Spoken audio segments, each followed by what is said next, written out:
Maharashtra TV news, आवाज सर्वसामान्यांचा। सिंदखेड येथील पंकज जयस्वाल पत्रकारांच्या अंगणात तब्बल 6 फुटांचा लांबीचा धामण जातीचा साप आढळल्याने परिसरात काही काळ भीतीचे वातावरण निर्माण झालं। मोठ्या आकाराचा साप दिसताच पंकज जयस्वाल यांनी तात्काळ दूरध्वनीद्वारे स्थानिक सर्पमित्रांना माहिती दिली। माहिती मिळताच सर्पमित्र तात्काळ घटनास्थळी दाखल झालेत। सर्पमित्र ऋषिकेश विठ्ठल कोटावार व अक्षय नामदेव शेंद्रे सिंदखेड यांनी कोणतीही घाई गडबड न करता शांतपणे परिस्थितीचा अंदाज घेत सापाला कोणतीही इजा न होऊ देता सुरक्षितरित्या पकडले आणि गावाच्या बाहेर योग्य ठिकाणी सोडून दिले। सर्वात महत्त्वाचे म्हणजे या सर्पमित्राकडे साप पकडण्यासाठी आवश्यक असलेली काठी, सुरक्षित हातमोजे किंवा संरक्षणात्मक कोणतेही साहित्य उपलब्ध नव्हते। उपलब्ध साधनांचा अभाव असूनही त्यांनी पूर्ण कौशल्य आणि धाडस दाखवत स्वतःचा जीव धोक्यात घालून रेस्क्यूची मोहीम यशस्वीरित्या पूर्ण केली।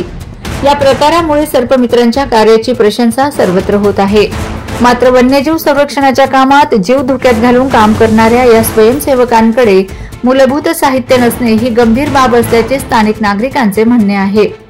सिंदखेड येथील रहिवाशांनी फॉरेस्ट खात्याने तात्काळ सर्पमित्रांना आवश्यक साहित्य, साप पकडण्यासाठी काठी, सुरक्षित हातमोजे, संरक्षणात्मक किट आणि प्राथमिक उपचार साहित्य उपलब्ध करून द्यावे अशी मागणी जोर धरत आहे। वन्य प्राणी संरक्षणात महत्त्वाची भूमिका बजावणाऱ्या सर्पमित्रांना शासकीय स्तरावर आवश्यक साधने उपलब्ध करून दिल्यास भविष्यात होणारे रेस्क्यू अधिक सुरक्षित आणि कार्यक्षम पद्धतीने पाडता येतील अशी अपेक्षा सिंदखेड येथील स्थानिकांनी व्यक्त केली आहे।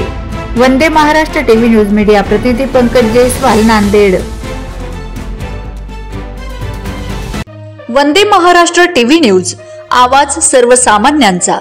अशाच नवनवीन बातम्या पाहण्यासाठी आमच्या चॅनलला सबस्क्राइब करा, बेल आयकॉनला क्लिक करा।